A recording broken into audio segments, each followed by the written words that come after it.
Bueno, les damos la bienvenida ahora a Enzo Moriconi y Consuelo Escribano del COVID Lab de Córdoba, que nos van a estar contando un poco su experiencia y cómo surgió toda esta iniciativa. Enzo, te escuchamos. Hola, muy buenas tardes a todos. Voy a compartir pantalla de la presentación que vamos a estar haciendo. Ahí está la primera. Quedó en donde estábamos. Bueno, mi nombre es Enzo Moriconi y estoy junto a Consuelo Escribano. Yo estoy en la Dirección de Promoción Científica del Ministerio de Ciencia y Tecnología de la provincia de Córdoba, Y yo trabajo en la Dirección de Economía del Conocimiento, que es una dirección que depende de la Secretaría de Nuevas Tecnologías y Economía del Conocimiento acá en el Ministerio de Ciencia en Córdoba. Bueno, pasamos a contar un poco sobre qué se trata el COVID Lab y cómo surgió esta iniciativa acá en Córdoba. La verdad que nosotros como ministerio somos en gran parte un equipo nuevo dentro del gabinete, acaba de empezar la gestión este año. Nuestro ministro es Pablo de Chiara, sumó varias personas más dentro de diversos sectores, entre ellos Enzo y yo, y un poco teníamos una serie de planes articulados para arrancar el 2020, y bueno, básicamente lo que nos pasó fue que se pateó el tablero a nivel mundial, un poco posterior a este COVID-19 y todo lo que se generó, y básicamente eso que sucedió rápidamente, que a nosotros realmente de cerca empezó, bueno, como a todos, seguramente los que están escuchando el webinar, impactó entre lo que fue los meses de febrero y mitad de marzo, y de repente tenemos este nuevo escenario, este nuevo tablero, donde obligatoriamente se decreta esta cuarentena que pone a todos a trabajar, los que podían trabajar cada uno en su casa, y básicamente muchas empresas cerradas, muchas actividades totalmente paradas, lo que generó para nosotros del sector público, el Ministerio de Ciencia y Tecnología, empezamos a ser parte, digamos, y a ser oídos, digamos, de muchas problemáticas sociales y productivas que se estaban generando a través de diversos sectores que nos llegaban de manera directa, o a través de nuestros ministerios colegas, como el Ministerio de Salud y el Ministerio de Industria, Comercio y Minería, acá en la provincia de Córdoba. Básicamente teníamos muchos problemas que nos estaban llegando por muchas demandas, muchas consultas, y por el otro lado, un montón de buenas iniciativas, un montón de proyectos, un montón de personas con ganas de ayudar, que nos querían traer ideas, que nos querían traer soluciones, que decían, mirá, puedo trabajar en esto, puedo hacer esto, creo que esto puede servir para tal problemática, y la verdad que teníamos nosotros en ese momento un problema, y nosotros tuvimos que hacer nuestro propio COVID Lab para generar una plataforma que nos permitiera vincular todas estas problemáticas que estábamos, digamos, siendo parte nosotros, y aparte recibiendo esas demandas, y por otro lado, todas esas buenas intenciones que nos estaban llegando de un montón de actores. Bueno, en ese sentido, lo que nosotros como ministerio propusimos fue el COVID Lab Córdoba, que era soluciones de ciencia, tecnología e innovación a problemáticas locales.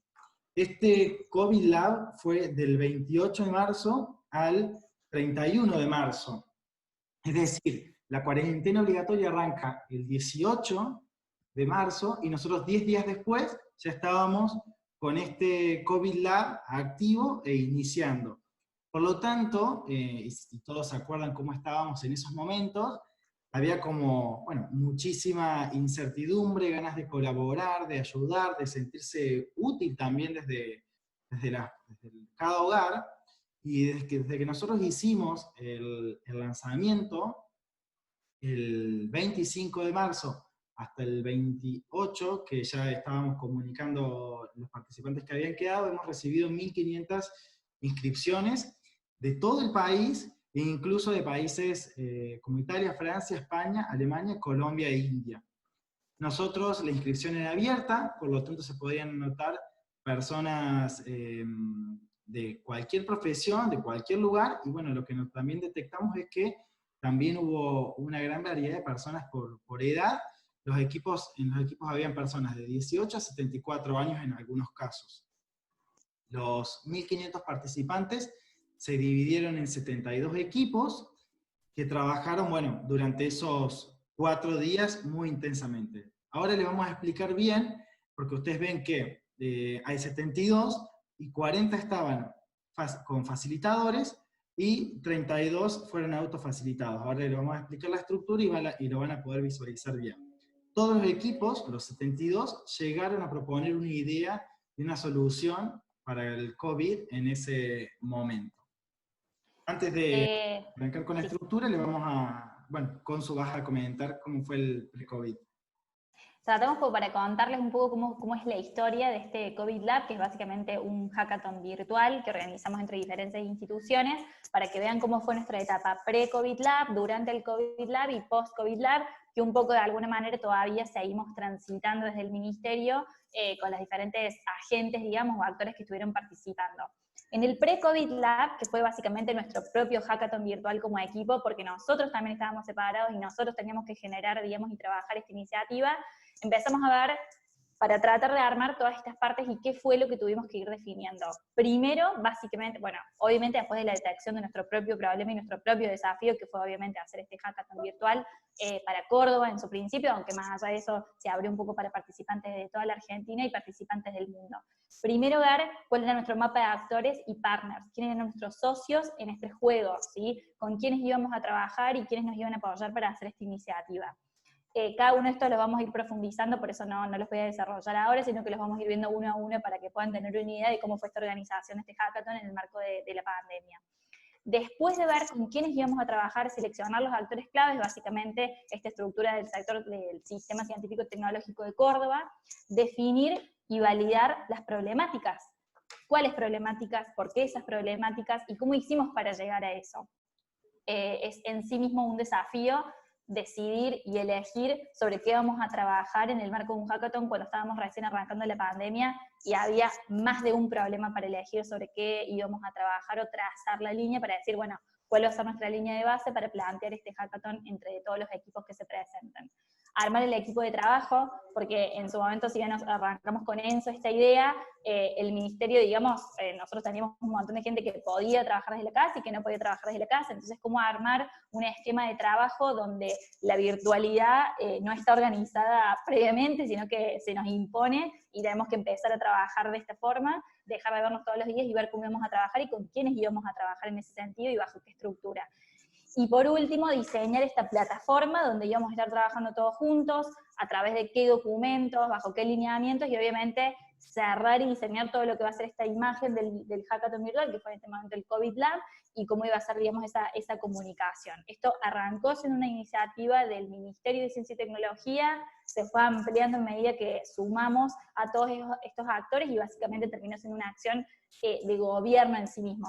No todas las acciones que uno lleva adelante como ministerio son tomadas por el gobierno, digamos, central en ese sentido, pero en este caso tuvo mucho impacto y fue tomada, y por eso también un poco el impacto que tuvo en su difusión y en su posicionamiento.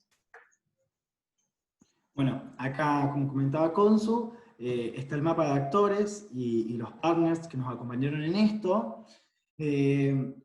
Volviendo al tema fechas, 18 de marzo, todos recuerdan, se declara la cuarentena obligatoria. En ese momento pensamos qué hacer y empezamos a llamar a todos estos actores.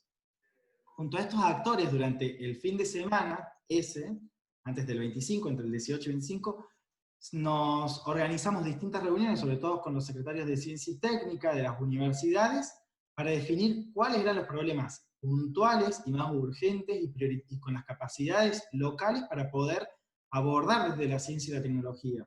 ¿Sí? A ver, y acá es importante esto también con los actores se definieron prioridades estratégicas de acuerdo a capacidades locales. Es decir, no nos íbamos a poner a buscar la solución de la vacuna, sino otras cuestiones que después más adelante Consu las va a desarrollar. Pero, de hecho, surgió la propuesta de desarrollar la vacuna, por eso no está de más, por eso es como que uno tiene que ponerse esos objetivos de mínima y de máxima, en base a esta acción, cuál va a ser el máximo impacto que podemos generar con los recursos que tenemos disponibles. Nosotros teníamos 4 días, donde 40 grupos se iban a conocer durante esos 4 días, y otros 32 ya venían trabajando, pero bueno, íbamos a determinar junto a ellos cómo comunicar, qué comunicar y qué solucionar, ¿sí? Así que en base a eso se definió esto, que Consu, si querés desarrollar mejor. ¿Cómo fue la definición y un poco la validación de las problemáticas? Estas fueron básicamente las temáticas con las que nosotros terminamos trabajando, esto que contaba Enzo, de juntar a todos estos actores, el entramado que van a ver obviamente son todas las universidades, toda la parte de actores de cámaras y clústeres vinculados a lo que es la oferta tecnológica, que son distintos tipos de cámaras que nosotros tenemos acá en Córdoba, y después todo otro tipo de actores vinculados a la ciencia y la tecnología que se quisieron sumar, como asociaciones de emprendedores, o incluso aquellas organizaciones que nos ayudaron a desarrollar la metodología vinculada a lo que es metodologías ágiles y design thinking, que para nosotros también fue muy importante para este tipo de evento o de encuentro virtual. Las temáticas, bueno, como un poco adelantaba Enzo, logramos definirlas y validarlas junto a los sectores de vinculación y secretarías, digamos, de vinculación tecnológica de las universidades, y finalmente la última validación entre el ministerio y los rectores de las universidades. Córdoba es muy conocida también por la gran cantidad del tamaño, el grosor que tiene el entramado, digamos, del sector educativo. Son muy importantes, quisimos generar, digamos, este encuentro entre los rectores para que también pudieran, digamos, dar su opinión, su parte, y terminamos de acordar, por decirlo de alguna manera, cuáles iban a ser los desafíos.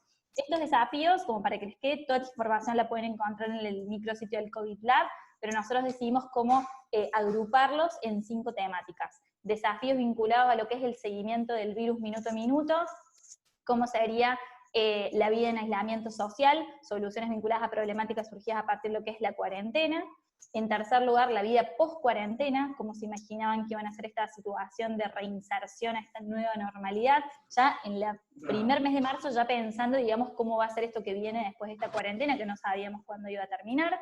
En cuarto lugar, el tema de la accesibilidad alimentaria, y en último lugar, el tema del impacto socioeconómico, ¿sí? Por cada una de estas grandes temáticas subdividimos, digamos, diferentes desafíos. Solo para darles algún ejemplo, para no profundizar en todos, pero por ejemplo, lo que es virus minuto a minuto, uno de los desafíos, por ejemplo, comprender cómo es la dinámica del virus en tiempo real. Entonces ahí cuáles iban a ser el tipo de soluciones que iban a proponer los equipos para poder seguir el virus minuto a minuto en ese momento. Estamos hablando principio de marzo. Hoy hemos avanzado mucho en cuanto a lo que es información, no solamente en Córdoba, en Argentina, sino a nivel mundial. Entonces hoy quizás, obviamente no se volvería a hacer seguro con las mismas temáticas, porque muchas de estos desafíos han ido avanzando y han ido encontrando soluciones. Entonces, en ese sentido, digamos, en ese momento, muy al principio de lo que fue la cuarentena, esto fue lo que se cerró, siempre y cuando para buscar problemas a los que en ese momento detectamos como los más importantes.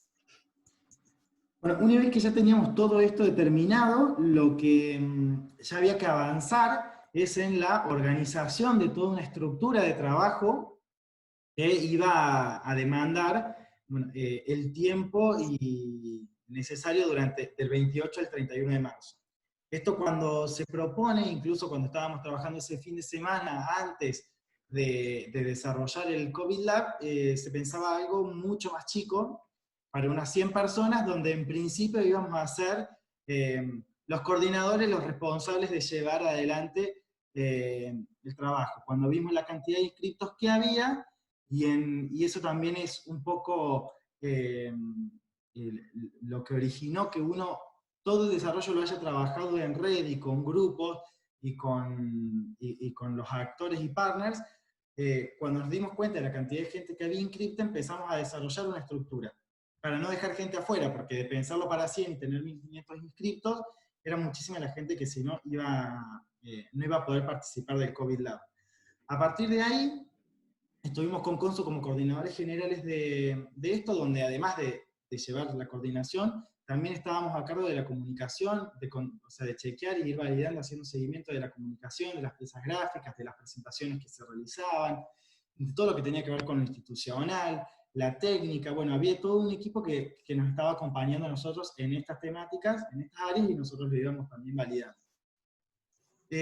Para entender cómo fue, y esto de los 72 equipos, nosotros dividimos. Hubo 2 coordinadores que se cargaron de los equipos autofacilitados, ¿sí? Los equipos autofacilitados eran aquellos equipos que eran los que en general nos llamaban y nos decían, con un grupo estamos trabajando en esta idea, estamos de la facultad y nos interesaría participar, pero no nos queremos anotar individualmente porque ya venimos trabajando en grupo, entonces si nos anotamos individualmente a lo mejor no nos toca juntos. Bueno, para ese tipo de participantes se generó un formulario donde se anotaban como grupo. Y por el otro lado, hubo 40 grupos que tenían facilitadores, ¿sí? Esos grupos se conocieron en ese momento, ¿sí? Tenían una inscripción que se anotaban individualmente. Entonces la estructura con Consu teníamos contacto permanente con los coordinadores que se encargaban de hacer seguimiento de los equipos autofacilitados, y por otro lado había 6 coordinadores que a su vez tenían cada coordinador una cantidad entre 7 y 8 equipos facilitados, o sea, cada coordinador coordinaba entre 7 y 8 grupos, y a su vez esos facilitadores, cada uno tenía un grupo a cargo, ¿sí? En total había 72 grupos, los 72 terminaron el proceso de COVID Lab, ¿sí? Tanto los facilitados, con sus facilitadores, incluso muchos facilitadores se sintieron parte del equipo, estuvieron colaborando y apoyando permanentemente a los equipos, y por otro lado los autofacilitados.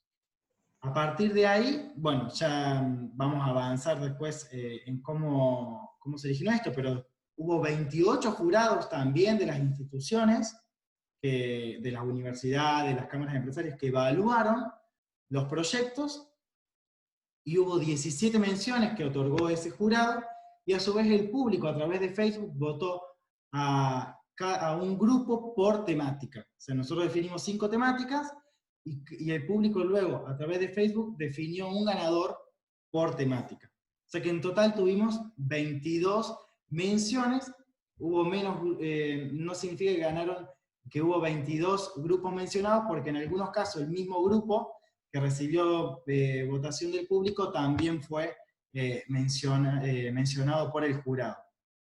Así que esa fue un poco la metodología y cómo funcionó el equipo de trabajo y cómo era la estructura organizativa durante esos 4 días, que bueno, fueron 24 horas trabajando en este proyecto. Respecto a los coordinadores, éramos del equipo de MinSIT, de los 8, y los facilitadores, que tenía cada uno responsable de cada grupo, vinieron todos de las universidades, de las cámaras empresariales también, ¿sí? Ellos colaboraron facilitándonos justamente facilitadores. Hasta ahí seguimos en lo que es, seguimos en lo que es pre-COVID, ¿no? Todo pre-COVID Lab, o sea, todavía no arrancamos con el hackathon, y un poco, bueno, esto es lo básico, digamos, en cuanto a luego te van a armar la estructura. Hicimos una difusión y apertura de inscripciones que no duró más de 3 días. Fue tremendo, o sea, apenas sacamos la difusión, realmente superamos la cantidad de gente que esperábamos, y tal como les decía Enzo, las inscripciones podían ser individuales o a través de un equipo. Y los equipos podían, por ejemplo, manifestar que necesitaban un perfil particular que no contaban en su equipo. Por ejemplo, les gustaría sumar en su equipo un desarrollador web o una desarrolladora web, y ellos nos lo planteaban como necesidad. Entonces ahí fue todo un gran desafío de armar los equipos, que es básicamente, para nosotros fue un gran rompecabezas, que fue o sea, generar, digamos, y articular en base a todos los inscriptos, a todos sus perfiles, y básicamente a los intereses que ellos nos habían planteado. Cuando vos te inscribís, vos elegís en qué temática te gustaría trabajar de manera individual. Entonces, bueno, agrupar a todas esas personas, sumar a las personas que habían quedado por fuera y que podían sumarse a los equipos en función de las demandas de los equipos, y comunicar y asignar. Entonces ahí básicamente, después de ese trabajo de armado de equipos, nos quedaron todos los equipos disponibles, tanto los que estaban facilitados por facilitadores, o los autofacilitados, que eran equipos, digamos, que tenían autonomía en sí mismos, digamos, porque no estaban todo el tiempo recibiendo como un seguimiento de los facilitadores, ya directamente con todas las herramientas y todo lo que listos para comenzar. Nosotros eso lo hicimos el día sábado, ya se armaron los equipos, y ese mismo sábado a la tarde empezaba a ir el lanzamiento del COVID Lab. Es decir, que ellos se conocieron de manera virtual desde el sábado a la mañana a la tarde, y a través de grupos de WhatsApp, que ahora vamos a contar un poco, y posteriormente a eso ya empezaron a trabajar. Continuando un poco con la presentación, ahí ya arrancamos con lo que es el durante. Ya teníamos toda la estructura armada, ya teníamos la gente, teníamos los equipos formados, y un poco empezamos a trabajar en lo que lo dividimos en días, para contárselos, para un poco para que sepan cómo fue la metodología de trabajo. En la parte superior pueden ver claramente con lo que nosotros trabajamos. Hay millones, hay N formas de hacer un hackathon virtual. Esta es realmente no es compleja en sí misma, hay muchísimas herramientas que se pueden utilizar. Nosotros en su momento elegimos trabajar directamente para todo lo que es la plataforma de comunicación, Zoom, la plataforma donde estaba toda la información, Drive, y la plataforma de comunicación interna entre los equipos, WhatsApp. Eran todos grupos de WhatsApp, hay otras herramientas que se pueden utilizar y que también están muy buenas en ese sentido. Eso nos dio mucho dinamismo en la comunicación y facilidad, digamos, todo el tiempo para estar conectados. Yo les voy a contar cómo fueron los primeros 2 días.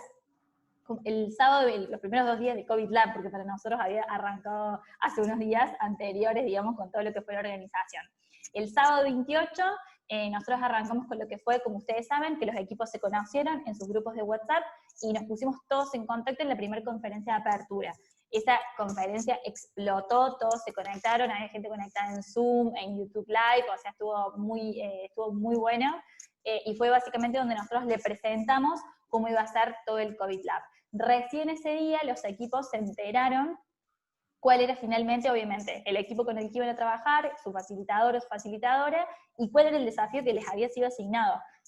Porque ellos cuando se inscribieron elegían 3, con prioridad 1, 2 y 3, y nosotros en función del rompecabezas que armamos, les había sido asignado alguno de esos desafíos.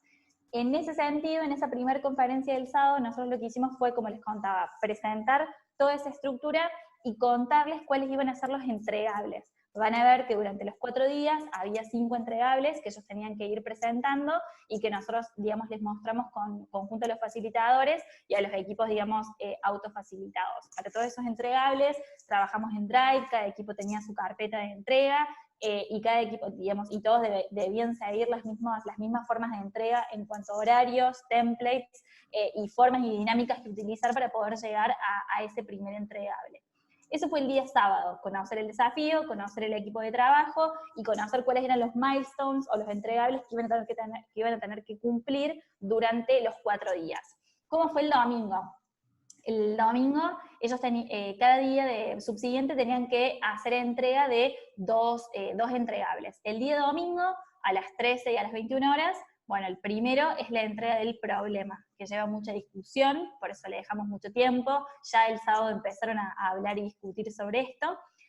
Definir el problema, cuál es el mapa de actores, cuál es el desafío acordado. Posteriormente, a las 21 horas, cuál iba a ser la idea o el concepto de solución que ellos proponían.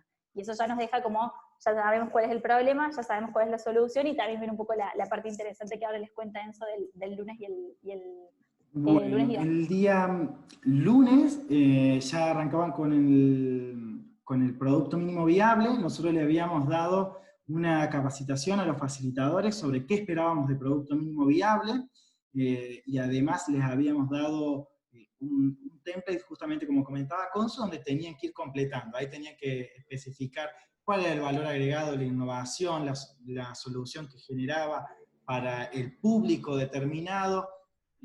Tenían que, en cierta forma, vender ya la solución y darle una forma de producto mínimo viable en ese caso. Esto lo tenían que entregar a la 1 de la tarde, y el mismo lunes, a las 21, tenían que, a ese producto mínimo viable, contarnos cómo lo habían puesto en práctica, cómo lo habían ya probado con cierto público, con el target que tenía cada producto, y ver qué aprendizajes y conclusiones habían tenido cuando habían puesto a prueba su producto mínimo viable. ¿Para qué? Para que finalmente el día 4, que era el martes, puedan haber desarrollado ese producto mínimo viable con las mejoras de los aprendizajes y las conclusiones que habían tenido durante todo el día lunes, incluso ese martes. Ahí surgieron muchísimas encuestas, se validó el producto con los públicos, nos han llegado a nosotros. Bueno, los chicos se movieron a través de con distintas herramientas y mecanismos para poner a prueba el producto mínimo viable, comentarnos los aprendizajes y las conclusiones, y entregar un pitch deck y una presentación en un video que tuvieron que subir a YouTube, donde ahí también ponían vendían el producto mínimo viable. Eso fue el lunes. El martes, el día 4, entregaron el pitch, hicieron la presentación, y a las 19 los invitamos a todos a hacer un cierre de lo que habían sido las jornadas. Al inicio de cuando empezamos a hacer el cronograma del COVID Lab, teníamos pensado que el mismo martes se entreguen los premios y las menciones, pero dado la cantidad de trabajos que se recibieron y la cantidad de jurados que había que administrar, eso se le dio un tiempo más al jurado y se hizo el sábado 4, donde se conocieron las menciones del jurado, y además desde el martes hasta el mismo sábado, el público tuvo la posibilidad de votar a través de Facebook a los grupos en la página del Ministerio. Para llevar adelante un poco con lo que es esto que sería un hackathon virtual, cuento brevemente los insumos básicos que se necesitan para hacer todo esto.